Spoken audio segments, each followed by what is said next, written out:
இன்றைய வானிலை தொடர்பான மேலதிக தகவல்களை வழங்குகின்றார் வளிமண்டலவியல் திணைக்களத்தின் வானிலை அதிகாரி முகமது சாலிஹின்.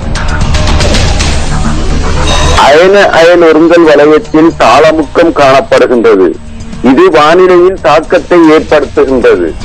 நாட்டின் பெரும்பாலான பகுதிகளில் நண்பகல் 12 மணிக்கு பின்னர் இடியுடன் கூடிய மழை பெய்யக்கூடும். சில இடங்களில் சுமார் 100 மில்லிமீட்டரிலும் கூடிய பலத்த மழை பெய்யக்கூடும். காலை வேளையில் கிழக்கு கரையோர பிராந்தியங்களிலும் சிறிதளவு மழை பெய்யக்கூடும். இடியுடன் கூடிய மழை பெய்கின்ற வேளைகளில் தற்காலிகமாக பலத்த காற்றும் வீசக்கூடும்.